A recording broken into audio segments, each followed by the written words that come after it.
শিকলটা হচ্ছে ওনাদেরকে আটকায় রাখা হয়েছিল। হ্যাঁ, দুই ঠিক এই জায়গাতে গুলি করা হয়েছে, এই জায়গাতে গুলি করা হয়েছে। কারণ উনি না বললে আমি জানতেই পারতাম না।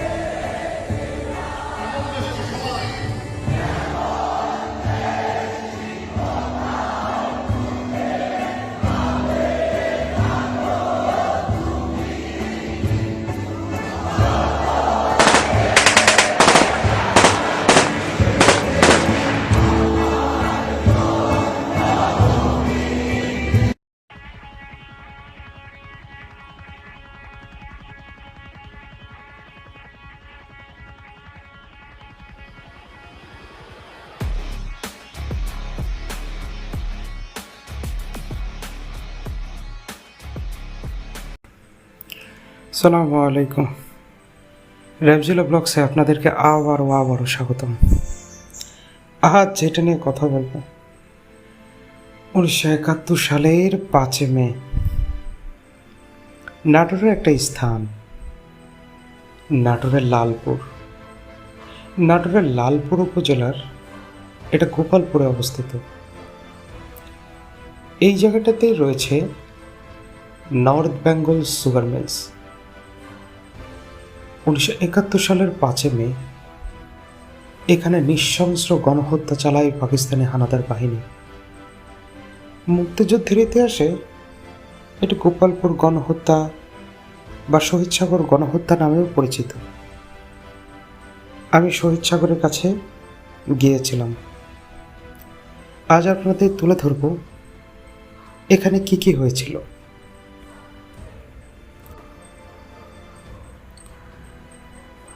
1971 সালের 5 মে যে পুকুরটা দেখতে পাচ্ছেন সেই পুকুর ভরা ছিল লাশ। লেফটেন্যান্ট আনোয়ারুল আজিম ও নর্থ বেঙ্গল সুগার মিল গণহত্যা হয়েছিল এখানে। ঘটনাটা ঘটেছিল 1971 সালের মার্চ মাসে। মুক্তিযুদ্ধ যখন শুরু হয়, পাবনা ও নাটোর অঞ্চলে পাকিস্তানি সেনাদের সাথে স্থানীয় বাঙালি ও মুক্তিকামীদের তীব্র সংঘর্ষ হয়। 30 মার্চ 1971 লালপুরের ময়না গ্রামে স্থানীয় বাঙালি প্রতিরোধ যোদ্ধারা পাকিস্তানি বাহিনীর সঙ্গে একটা লড়াই করে। এখানে যেটা প্রথমত ঘটে সেটা হচ্ছে মেজর আসলাম আটক। যুদ্ধে পাকিস্তানি বাহিনীর বেশ কয়েকজন সেনা হতাহত হয় এবং পালিয়ে যাওয়ার সময় পাকিস্তানি অফিসার মেজর আসলাম ও কয়েকজন সেনাকে স্থানীয়রা আটক করে। লেফটেন্যান্ট আনোয়ারুল আজিমের ভূমিকা। নর্থ বেঙ্গল সুগার মিলের তৎকালীন প্রশাসক ছিলেন লেফটেন্যান্ট আনোয়ারুল আজিম। স্থানীয় প্রতিরোধকামীদের তিনি ছিলেন অগ্রনায়ক। আটককৃত পাকিস্তানি অফিসারদের বিচার করে স্থানীয় মাঠে শাস্তিমূলক ব্যবস্থা নেওয়া হয়। তখন 5 মে 1971 এই যেদিন নৃশংস গণহত্যার দিন ছিল আর কি, সেদিনকার কথা বলি। পাকিস্তানি বাহিনী এই প্রতিরোধের প্রতিশোধ নিতে সংকল্পবদ্ধ হয়। 5 মে সকালে তারা ভারী অস্ত্র শস্ত্রে সজ্জিত হয়ে নর্থ বেঙ্গল সুগার মিল এলাকায় ঘেরাও করে। প্রথমত যেটা করে সেটা হচ্ছে শ্রমিক কর্মকর্তাদের জিম্মি করে। সকাল 10টার দিকে হানাদার বাহিনী চিনিকলে প্রবেশ করে। কর্মকর্তা কর্মচারী সাধারণ মানুষসহ প্রায় 200 জনকে জিম্মি করে ফেলে। আনোয়ারুল আজিম আত্মসমর্পণ করে। তখন লেফটেন্যান্ট আনোয়ারুল আজিম তাদের কাছে গিয়ে অনুরোধ করে জানান সাধারণ নিরপরাধ কর্মকর্তা শ্রমিকদের ছেড়ে দেওয়ার জন্য, কিন্তু পাকিস্তানি সেনারা তাকে তখনই গুলি করে হত্যা করে। এবং যে পুকুরটা দেখছেন এই পুকুর পাড়ে ব্রাশ ফায়ার করে। এরপর জিম্মি করা সমস্ত কর্মকর্তা কর্মচারীদের সুগার মিলের গেস্ট হাউসের সামনে পুকুর পাড়ে সারিবদ্ধভাবে দাঁড় করায় এবং মেশিন বা গান দিয়ে ব্রাশ ফায়ার করা হয়। যারা মারা যায়নি, যারা বেঁচে ছিলেন, তাদেরকে বেয়নেট দিয়ে কুচিয়ে মৃত্যু নিশ্চিত করে হানাদাররা। সব লাশ পুকুরের পানিতে ফেলে দেওয়া হয়। ভাগ্যক্রমে বেঁচে যাওয়া এত বড় হত্যাকাণ্ডের মাঝে মাত্র 5 জন ব্যক্তি, তাদের মধ্যে যতটুকু জানা যায় তাদের মধ্যে ছিলেন জলিল শিকদার, খোরশেদ আলম, আবুল হোসেন, ইমাদ উদ্দিন ও ইঞ্জিল উদ্দিন অলৌকিকভাবে বেঁচে ফেরেন।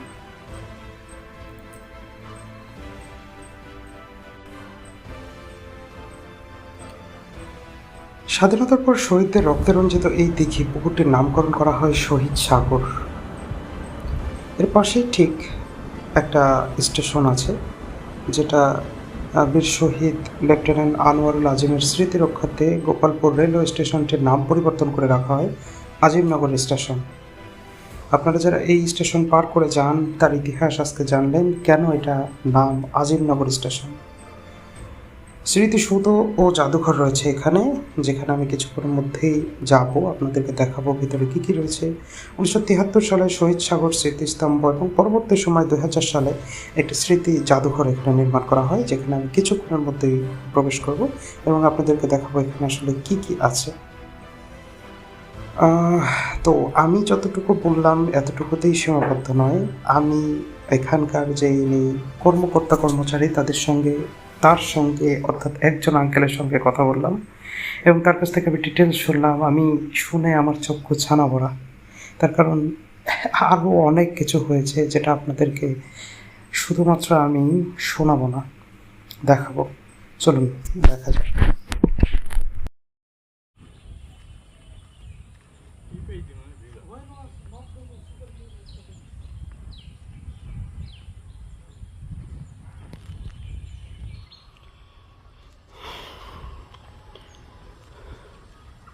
এখানে শহীদগণদের তালিকা দেওয়া আছে, দেখুন।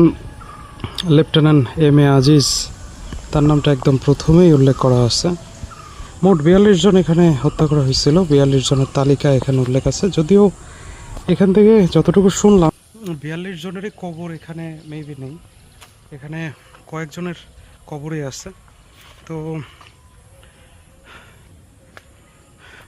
যারা মনে করেন যে শুধুমাত্র 24-এর গণ অভ্যুত্থানেই সব কিছু রেডি হয়েছে বাংলাদেশ, তারা ভুল ভাবেন।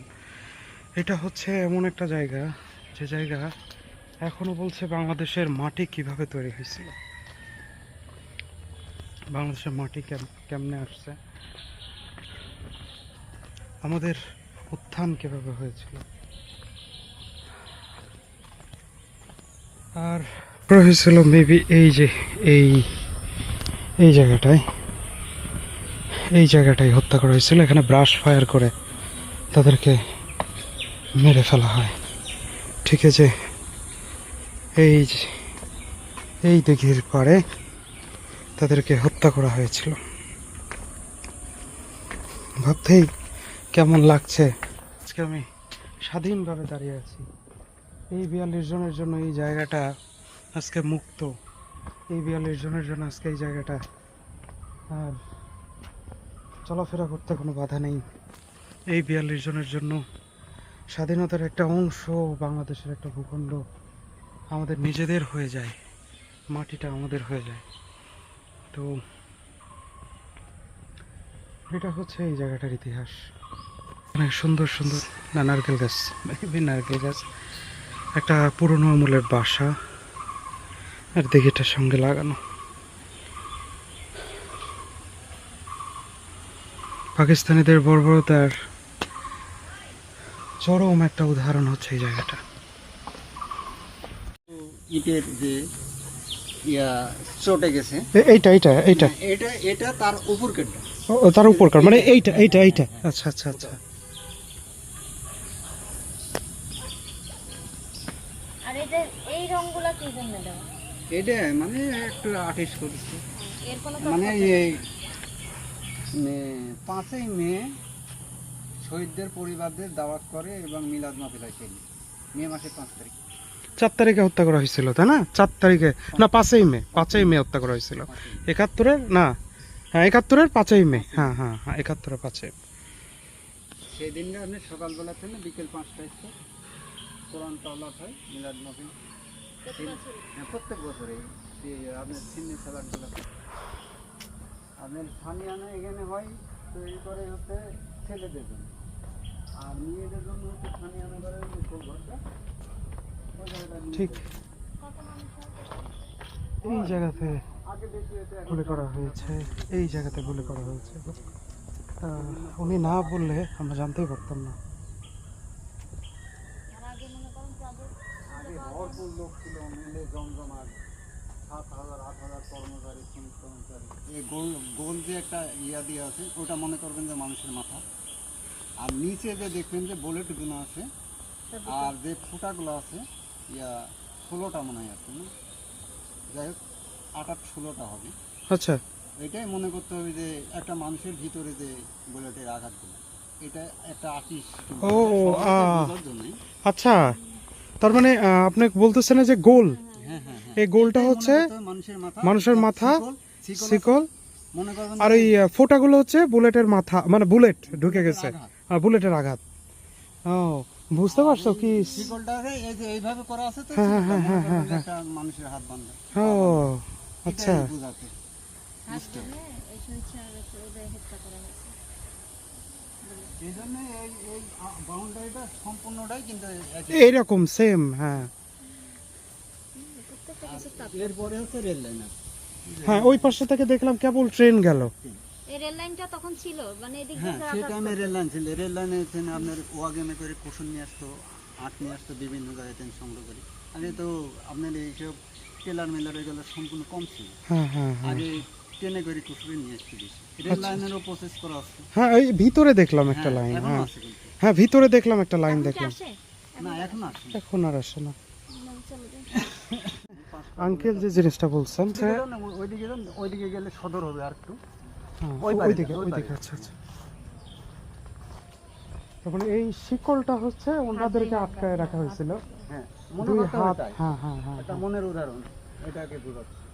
এটা আর এই মাথা, সম্পূর্ণ এটা মাথা, মানে মানুষের বডিতে মানে গুলি করা হয়। হ্যাঁ হ্যাঁ, আর এই ফোঁটাগুলো হচ্ছে তাকে গুলি করা হয়েছে, জি। এটা সিম্বল অফ তাই বোঝাচ্ছে। আর দেখো পাঁচটা নিচে আঙ্গুল, হচ্ছে বুঝলে? পাঁচটা হাত। না, 5টা হচ্ছে বুলেট ওটা। এই যে 5টা বুলেট, এই যে নিচে যে দেখছেন না, হ্যাঁ ওরা 5টা হচ্ছে বুলেট।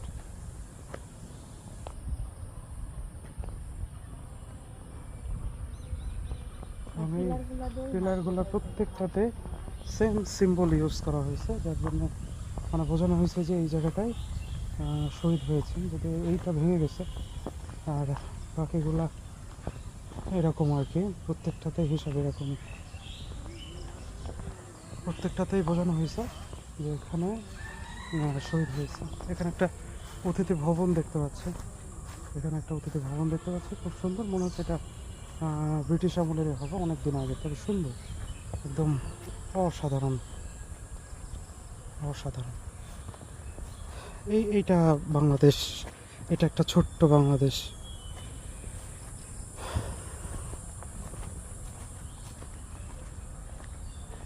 ড্রামা মঞ্চঘর। এটাকে ড্রামা মঞ্চ, হ্যাঁ, আচ্ছা। এটা মঞ্চঘর ছিল। এটা স্যারেরা সেই টাইমে বাইরে যেত না, ওনারা সন্ধ্যার পরে এখানে সময় দিত। ও এটা তো এখন নষ্ট হয়ে গেছে আস্তে আস্তে।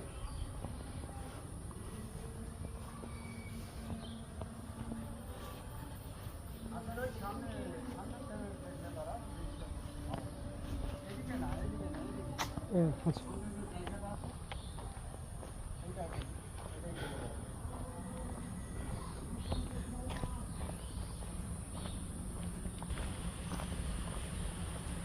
এটা হচ্ছে মাঠ, মাঠে বসতো, আর এখানে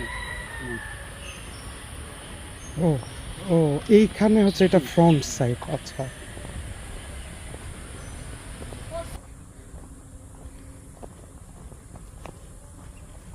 এইবার ক্লিয়ার আসলে বুঝতে পারবেন। এইটা হচ্ছে ড্রামা বা মঞ্চ এখানে তৈরি করা হতো, এখানে হচ্ছে নাটক বা এগুলো হতো, তাই না? এখানে হতো নাটক সেই সময়ের কর্মকর্তা কর্মচারীগণ। এখানে এখনো লাইটগুলো ঝুলে আছে, তার মানে এইটাই ছিল হচ্ছে সেই সময়ের আনন্দ করার জন্য একটা অংশ এটা। আর এই পাশে যেই এটা, এইটা হচ্ছে তারা হয়তো থাকতেন, কিছুটা সময় দিতেন এখানে, হ্যাঁ, যেটা আঙ্কেল আমাদেরকে বললেন আর কি। এই হচ্ছে এখানকার সুন্দর একটা অবস্থা। ভিতরে একদম নষ্ট হয়ে গেছে, এখন নষ্ট হয়ে গেছে, কিন্তু হচ্ছে এখনো মানুষ থাকেন, খুব সুন্দর।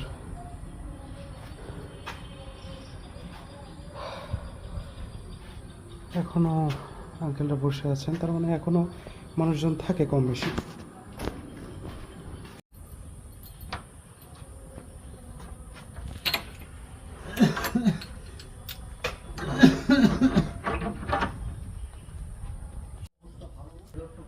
এখান থেকে আপনার একটু প্রবেশ করে এইটার জন্য এইটাই হচ্ছে জাদুঘর। পানি আছে স্লিপিং করবে, পানি বসে সব ছয় তো সাদর নষ্ট হয়ে যায়। কৃষিবিদ গুলজান হোসেন তালুকদার। এটা হচ্ছে এখানে সৈয়দ নজরুল ইসলামকে হত্যা করা হয়েছিল না? হ্যাঁ, এটা সৈয়দ নজরুল ইসলাম, ইনি কি এখানেই হত্যা হয়েছিলেন? এখন এটা যেহেতু নাম আছে। আচ্ছা আচ্ছা, এই যে 5 মে 1971। হ্যাঁ, ভিডিও করতেছি, ভিডিওতেই আছে। 71-এর দিনগুলো জাহানারা ইমাম বই রয়েছে। আর এই যে ওটাকে মনসুর রহমান,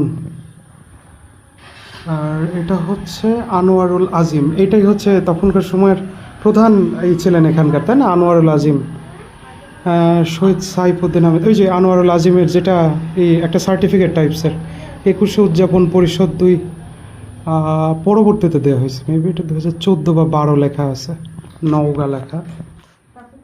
হ্যাঁ, আর এটাকে শহীদ আব্দুর রহমান আমিন, এনার নাম লেখা নেই। আর এদিকে মুক্তিযোদ্ধা কামাল উদ্দিন। আর এই যে এইটা হচ্ছে আলিম সাহেবের পকেট আছে গোলজার হোসেন তালুকদার। হ্যাঁ, এটা দেখেছি গুলজার হোসেন তালুকদার। ইনি কৃষিবিদ, অর্থাৎ এখানকার হ্যাঁ, কৃষিবিদ ছিলেন। আর হচ্ছে আলিম সাহেবের সপরিবারের ছবি হচ্ছে ওইটা ওই যে, হ্যাঁ এইটা হচ্ছে, এক কন্যা। হ্যাঁ আচ্ছা আচ্ছা, না না, ওই যে হত্যা করা হয়েছে। হ্যাঁ, কিন্তু ওনার ও ফ্যামিলি বেঁচে আছেন। আচ্ছা আচ্ছা।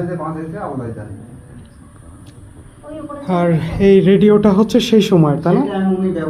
ও, এই টাইমে শহীদ কামাল উদ্দিনের ব্যবহৃত কাপ পিরিস, ওই রেডিওটাও কি কামাল উদ্দিনের? হ্যাঁ, আচ্ছা আচ্ছা। Torch লাইটটাও maybe. ওনার আসবাবপত্র, হ্যাঁ। কিছু আসবাবপত্র এখানে আছে। শহীদ নজরুল ইসলামের হচ্ছে টর্চ লাইট। আর এখানে একটা বই আছে, উত্তরবঙ্গ চিনিকল গণহত্যা, শহীদ বুদ্ধিজীবীদের একটা ছবি। আর ওইটা মেবি ওনার ইউজ করা একটা ডায়েরি, তাই না? ওইটা একটা ডায়েরি মেবি।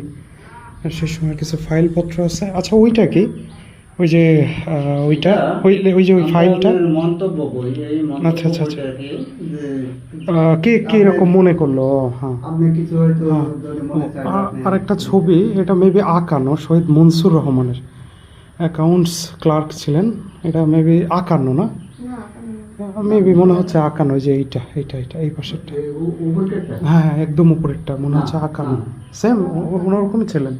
আচ্ছা আচ্ছা।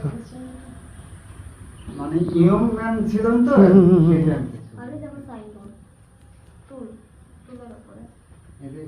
এটাও নেই। ও, এটা নিতে পারেন না, রাত 2টা বা 8টা আসেন, সমস্যা নেই। এটা হচ্ছে শহীদ স্মৃতি, উদ্ভাসিত স্মৃতি, শহীদের ব্যবহৃত স্মৃতিচারণ, আব্দুল রাজ্জাক মালিতা, নুরুল্লাহপুর, ডাকঘর গৌরীপুর। আচ্ছা, শহীদ দিবস 5 মে। এটা মেবি পরবর্তীতে ওই স্মৃতি বানানো হয়েছে। হ্যাঁ, সেটাই। আঙ্কেলকে অনেক ধন্যবাদ।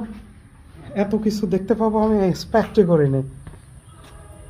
না, জাদুঘরটা আসলে সুন্দর। এটা বোঝা গেছে। আমি ভাবছি এই জায়গায় মনে হয় প্রহরীরে বসা। এটা বাসায় ভেবে রাখতে হবে। এটা আপনার পাশে একটা জাদুঘর, তো এটা দেখবো আশাই করিনি। Thank you uncle.